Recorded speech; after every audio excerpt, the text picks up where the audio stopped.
여야 의원들이 나누는 허심탄회한 토크, 여의도 펀치 시간입니다. 오늘은 더불어민주당의 전재수 의원, 자유한국당 성일종 의원 모셨습니다. 어서 오십시오. 반갑습니다. 안녕하십니까. 네, 오늘의 첫 번째 펀치 주제부터 만나보시죠.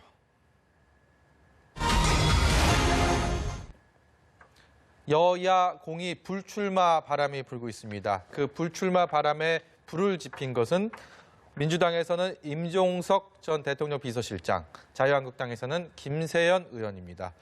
두 중진 정치인들의 어떤 불출마 선언이 몰고 온 파장이 만만치가 않습니다. 어떻게 보셨습니까?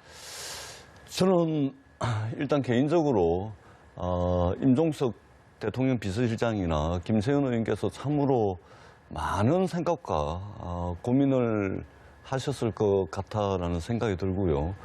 그런 이제 고민의 결과로 이제 불출마를 선언하셨는데, 사실은 우리 정치가 국민들로부터 많은 불신을 받고 있지 않습니까? 네. 그런 측면에서 볼 때 이 두 분의 불출마 선언은 정치하는 사람들이, 정치인들이 한 번쯤은 자신의 정치 인생을 되돌아보고 또 성찰하고 네. 반성하는 그런 계기로 좀 삼았으면 좋겠다, 이렇게 생각을 합니다. 그리고 대부분 최근에 이제 불출마를 선언한 의원들에 대해서 국민들께서 대체적으로 박수를 보내고 있지 않습니까? 네. 왜 불출마를 선언하는데 국민들께서 박수를 보내는지, 이 부분에 대해서 지금 정치를 하는 사람들이 한 번쯤은 되짚어보고 곱씹어봐야 되지 않을까, 이런 생각을 하게 됩니다. 네, 우리 성일종 의원의 총평도 여쭤보겠습니다. 정권을 잡았으면 한 시대를 매듭을 져달라고 하는 게 국민의 요구인 것 같습니다. 네. 임종석 그 비서실장도 문재인 정부의 전반기에 비서실장을 했고, 네. 또 저희 당도 탄핵을 받았던 것들에 대한 이제 그 의원들에 대한 책임에 네. 대해서 국민의 요구가 있는 거기 때문에 지금 여야를 공이 상당한 국민의 압력이 있는 것으로 보여집니다. 그리고 또 선수가 높을수록 그에 대한 책임의 부피가 크기 때문에 이에 대한 국민들의 요구에 의해서 이 두 분이 화답을 했다, 이렇게 보여지고요. 네. 또 앞으로도 이런 물꼬는 지속적으로 더 요구될 사항이 아닌가, 이렇게 생각을 네. 하고 있습니다. 두 중진 정치인이 몰고 올 파장, 파국에 대해서 말씀을 드리고 있는데, 그러면 이제 이번에는 상대 진영의 그 정치인들의 불출마 이 선언을 어떻게 보시는지 제가 여쭤볼게요. 그러니까 우선 김세연 의원의 불출마는 결국은 한국당에 대한 뭐 굉장히 쓴소리를 하면서 했기 때문에 한국당 내에 내부 갈등 양상으로 번지고 있습니다. 이 사안에 대해서는 어떻게 보십니까? 저는 사실은 이제 김세연 의원님과 함께 국회 전반기 교문위에서 함께 의정활동을 했었습니다. 그때 보면은 김세연 의원께서는 상당히 이제 합리적이고, 그리고 토론을 중시하고 이런 이제 정치인으로 제가 기억을 하고 있는데, 근데 이번에 이제 불출마 선언을 하시면서 그 내용을 보니까 상당히 좀 센 발언을 예. 하셨더라고요. 그러니까 저는 그 김세연 의원께서 지난 2년간 함께 경험을 했을 때 저렇게 센 발언 한 적을 저는 본 적이 없습니다. 네. 근데 예를 들면 이제 자유한국당은 존재 자체가 민폐다. 네. 또 좀비 정당이 됐다. 네. 이렇게 아주 센 발언을 하셨던데, 그만큼 그동안 삼선 의원을 하면서 자유한국당에 몸을 담고 있으면서 겪었을 여러 가지 고민들, 네. 이것이 이번에 불출마 선언하는 데 있어서 발언으로 나오지 않았나, 네. 그렇게 평가를 하고요. 네. 뭐 보는 관점에 따라서 좀 틀릴 수는 있겠지만, 지금 김세연 의원 불출마 선언, 그리고 그 내용을 가지고 자유한국당 내에서 특히 영남권 다선 의원들이 반발을 하고 있는 그런 상황 아니겠습니까? 저는 반발하기 이전에 한 번쯤 성찰하고 반성하고 되돌아보는 그런 자세가 좀 필요하다고 생각을 합니다. 다만 이것이 총선을 앞두고 있고 공천을 앞두고 있기 때문에 뭐 급한 마음이 알겠습니다. 그럼에도 불구하고 정말로 왜 이게 불출마를 하면서 이런 메시지를 던졌을까, 이 부분에 대해서는 남아있는 사람들이 좀 진지하게 고민을 해봐야 된다, 그렇게 생각을 합니다. 네, 성 의원께는 임종석 전 실장 관련 질문을 드리기 전에 김세연 의원이 지금 뭐 말씀하신 것처럼 한국당에 대한 이런 거친 소리, 뭐 좀비 민폐, 뭐 이런 표현을 처음 들었을 때 기분이 궁금합니다. 썩 유쾌하지 않았을 것 같거든요.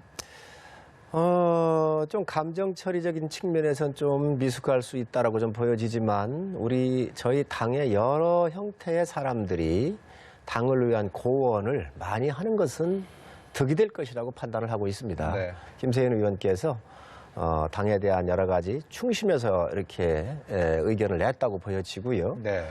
그렇지만 이제 그 워딩함에 있어서 개인적인 어떤 서운함이나 이런 것들이 약간은 좀 가미된 거 아닌가 하는 그런 판단을 가지고 있습니다. 네.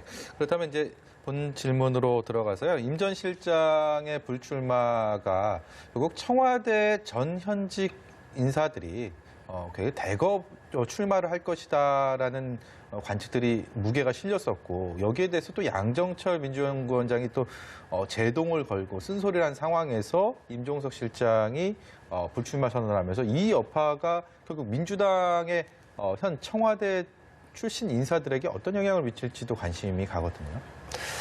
제가 볼 때는 이 정권이 굉장히 부담스러울 거예요. 선거를 치르는데 특히 양정철 원장이 여러 가지 디자인을 하고 계획을 수립하고 있는 거로 알고 있는데 사실 임종석 전 실장께서 출마 포기를 했지만 굉장히 어려운 결단이었을 거라고 네. 생각을 하고요.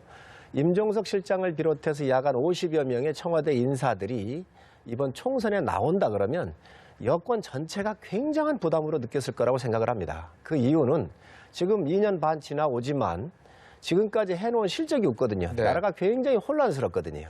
이에 대한 책임론으로부터 바로 당사자들이에요. 특히 대통령을 지근거리에서 모셨던 사람들은 다음은 분명한 이 정부에 대한 책임에 대해서 정권 심판론을 내놔야 되기 때문에 오히려 이 정부의 입장에서 보면 네. 지금 실패한 정부를 조금이라도 와가지고 보강해 줄 수 있는 신진 인사가 필요하지 권력 신부에 있었던 사람들이 나와가지고 이 정권을 연장하고 자리를 얻으려고 한다라고는 이 비판으로부터 사전에 제거한 그런 형태가 아니겠나라고 생각을 하고 있습니다. 네, 모쪼록 두 여야 중견 정치인의 불출마 선언이 21대 총선을 준비하는 민주당과 한국당에 긍정적인 효과로 작용하기를 바라는 마음으로 이 첫 번째 주제에 대한 대답을 마치고 두 번째 주제를 보고 말씀 이어가도록 하겠습니다.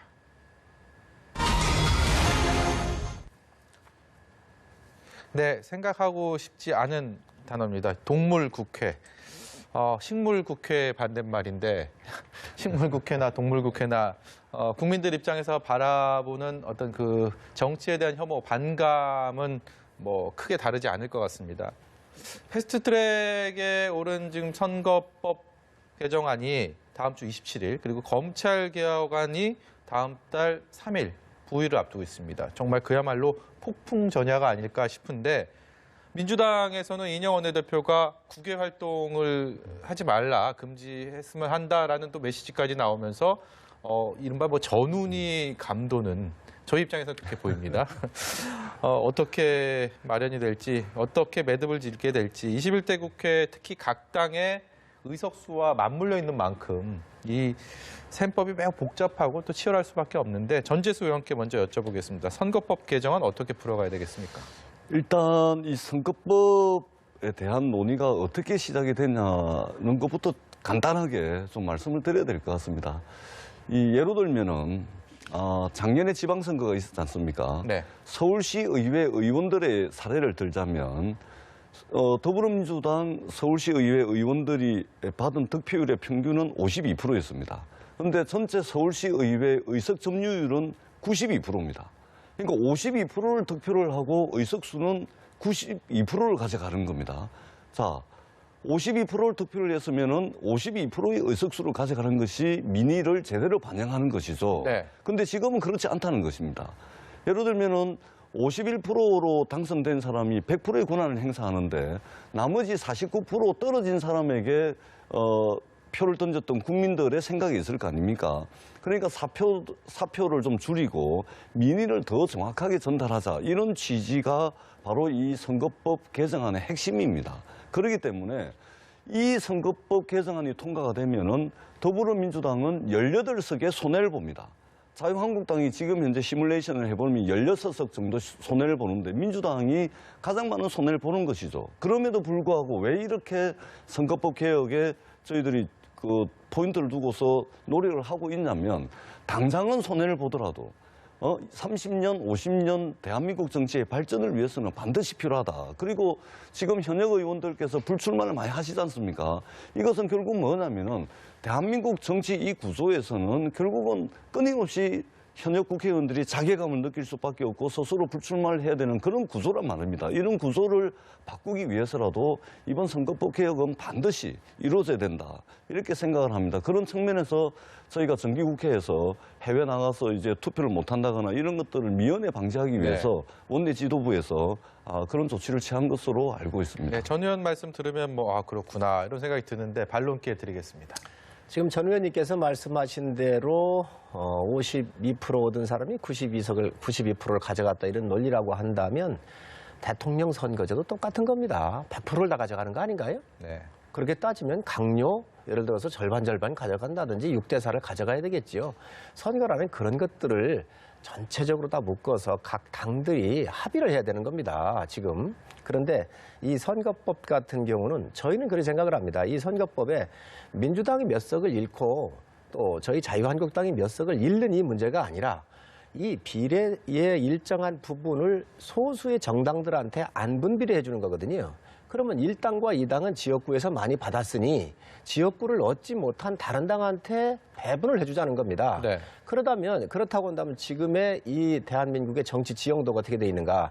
1당인 민주당과 3, 4, 5당이 다 민주당 편에 있는 것이죠. 오히려 저희가 볼 때는 집권 여당이 이러한 소수의 당들하고 이 선거법을 연합해서 개정하려고 했듯이 앞으로 미래에 장기적 집권의 그 프로그램 속에서 이런 프레임을 짜가지고 이걸 밀어붙이는 거 아닌가 하는 생각을 가지고 있고 또 이게 공수처법하고 연결이 되어 있습니다.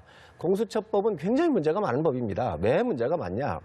공수처법은요, 검찰총장은 국무회의를 의결을 거쳐서 대통령이 임명하게 돼 있어요. 네. 경찰청장은 국무회의 의결 없이 대통령이 직접 임명을 합니다. 이건 왜 그러냐? 검사의 기소 독점권을 기소할 수 있는 권리가 검찰에 있기 때문에 그 항목 때문에 검찰총장은 국무회의 의결을 거치게 돼 있는데 네. 공수처가 만들어지면 국무회의 의결을 거치지 않은 사람이 어떻게 기소를 줄 수 있는 검사한테 기소의 독점권을 줄 수 있냐는 거예요. 네. 그래서 이 문제가 있고 헌법상 위반이 된다는 문제가 있고 또 하나 문제는 정부조직법에 문제가 있습니다. 네. 처는 국무총리 산하로 가야 돼요. 그런데 이거 같은 경우는 이게 처가 됐든 어떻게 됐든 어디로 갈지도 몰라요. 그래서 이 정부조직법을 바꿔야 되기 때문에 헌법을 바꾸지 않고는 공수처를 만들 수가 없는 상황입니다. 예. 그래서 이것들이 청와대는 공수처가 필요하고 또 이 소수당들 같은 경우는 또 의석이 필요하기 때문에 집권 여당이 서로 주고받는 문제가 있다. 그래서 대한민국에 큰 아주 불행한 사태가 올 수 있기 때문에 저희가 이걸 반대하는 것입니다. 한 선거제도 가지만 좀 말씀드려도 되겠습니까? 네. 말씀하시죠. 지금 성일종 의원님께서 이제 선거법, 공수처법을 이제 장기 집권으로 바로 이어지는 것이다. 또 집권 여당과 소수 정당의 야합이다 이렇게 말씀을 하시는데 이거는 바른미래당, 정의당, 민주평화당, 대한정당 이 독자적인 중앙선거관리위원회에 등록되어 있는 독자적인 정당이고요. 그 정당들의 정체성이 분명히 있는 것입니다. 야합을 한 것이 아니고 전반적으로 우리가 정치라는 게 협상과 타협 아니겠습니까? 그 네. 과정에서 이제 나온 결과물이고 중요한 것은 작년 12월 17일 날 여야 5당 간에 연동형 비례대표성을 강화한 선거법 개정안에 대해서 나경원 원내대표도 사인을 다 했습니다. 네. 그런데 지금에 와가지고 이것을 그 자유한국당은 합의를 안 했다 이렇게 말씀을 하시면은 네. 논의를 처음으로 되돌이키자는 것이고 그다음에 특별히 공수처에 대해서는 지난 20년간 논의가 되어 왔습니다. 공수처는 이제 고위공직자 범죄수사처인데 왜 이 공수처를 만들려고 하는지는 국민들이 더 잘 알고 계십니다. 국민 60% 이상이 공수처에 찬성을 하고 있는 거 아니겠습니까? 네. 그리고 자유한국당에서 애초에는 공수처가 전 국민을 대상으로 하는 사찰기관이다. 이렇게 비판을 했다가 요즘은 하진 않는데 분명하게 제가 말씀을 드리지만 대한민국 국민 5천만 명 중에서 고위공직자 범죄수사처의 수사 대상은 7,000명입니다. 7,000명. 상급 이상 고위공직자들, 그 이전에 이 권력이 있고 빽이 있는 이 사람들은 잘못을 저질러도 처벌을 받지 않았습니다. 예. 검사가 죄를 지었는데 처벌을 받은 적이 있습니까? 거의 없죠. 판사가 잘못을 했는데 처벌받은 적이 있습니까? 별로 없습니다. 그래서 이 견제와 균형의 원리 위에 고위공직자를 올려놓자. 그렇게 해서 대한민국 국민 5천만 중에 7천 명을 수사 대상으로 하는 겁니다. 네. 선거법이든 공수처법이든 이것은 이 시대의 개혁 과제입니다. 네. 자유한국당이 계속해서 이 정기국회 시전에 이 개혁 과제에 대해서 저항을 한다면은 반드시 개혁 저항 세력으로 국민들께 인식이 될 거다. 이 말씀을 제가 꼭 드리겠습니다. 여당이 바로 이런 개혁이라고 하는 프레임을 씌워가지고 악법을 개혁으로 포장하라는 것은 아주 잘못된 일입니다. 지금 이 법에 여러 가지 문제점들이 있는데 우선 사보임을 그렇게 네. 안 하려고 그랬잖아요. 오신환 의원과 권은희 의원이 네. 법사위원으로서 나 이 법을 반대한다. 그러니까 사보임을 강제 사보임을 시켰습니다. 그래서 국회법을 분명히 위반했다는 말씀을 제가 드리고 네. 또 선거제도에 있어서 나경원 대표가 합의했다 그러는데 검토하는 거에 대해서 합의했던 겁니다. 그러니까 검토를 더 충실히 하고 시간을 가지고 가면 돼요. 그런데 이것을 마치 야당이 다 100% 합의해 준 것으로 이렇게 오해를 할 수 있도록 말씀하시는 건 잘못됐다고 보여지고 어찌됐든 이 공수처법은요. 대안이 많이 있습니다. 7천여 명의 고위공직자 수사하는 거 맞습니다. 그러면 지금 특별감찰관자는 없고 특별검사는 없습니까? 특수부가 없습니까? 아니 윤석열 검찰이 살아있는 권력에 손을 대고 있잖아요. 이렇게 하면 되는 겁니다. 바로 이게 핵심이에요. 네. 이거를 갖다가 마치 공수처를 해가지고 장기 집권의 프로그램을 가고 지금 집권하고 있는 집권층이 물러났었을 때 새로 임명된 공수처장과 실무자들이 자기 세력을 심어서 옛날 비리에 대해서 수사하지 못하도록 막으려고 한다고 하는 국민의 의도 또한 갖고 있습니다. 이러한 문제가 있는데도 불구하고 여당이 이것을 개혁이라고 포장을 해서 밀어붙인다고 한다면 아주 크나큰 국민적 저항에 직면할 것이라고 말씀드립니다. 네, 저희가 우리 성일종 의원님께서는 공수처법에 대한 네. 국민들을 대상으로 한 여론조사 결과를 안 보시는 것 같습니다. 지금 공수처법에 대한 논의가 나오고 난 뒤에 모든 언론과 여론조사 기관에서 발표한 공수처법에 대한 국민 여론을 한번 보십시오. 높게는 80%에서 낮게는 60%까지 국민들이 동의를 합니다. 권력 있는 사람들이 잘못을 했는데도 수사도 제대로 받지 않고 처벌도 받지 않은 이 반칙과 특권의 역사를 이번만큼은 반드시 엎어달라.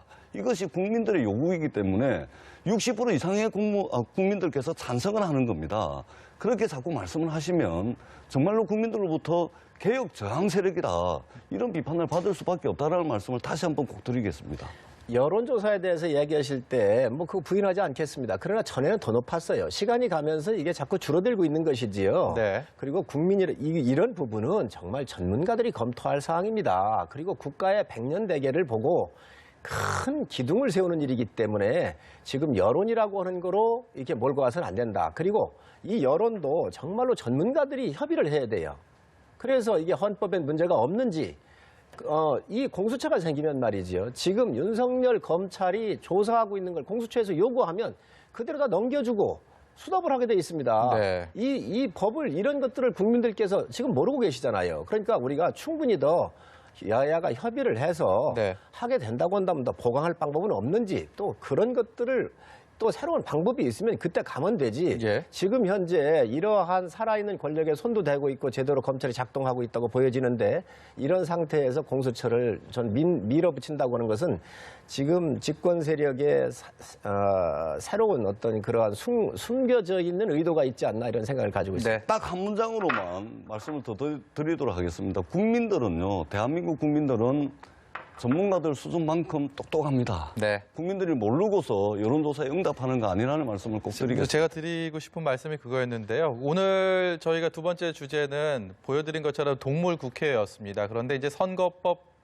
개정안 관련해서 선거제도 그리고 공수처로 대표되는 검찰개혁 법안에 대한 두 분의 견해가 이렇게 팽팽하게 엇갈리는 모습을 시청자 여러분들도 보셨을 겁니다. 그만큼 21대 국회 마지막 지금 연말 국회가 순탄치 않을 것 같다는 불길한 예감이 듭니다. 부디 의장석을 누가 점거하고 그리고 그걸 또 끌어내고 이런 저희가 과거에 봤던 그런 익숙했던 눈살을 찌푸렸던 국민들의 마음을 답답하게 했던 그런 모습이 재현되지를 않기를 바라면서 시청자 여러분께서 현명한 두 분의 말씀을 듣고 현명한 그런 여론을 형성해 주시기를 부탁드립니다. 다음 마지막 주제 보여주시죠.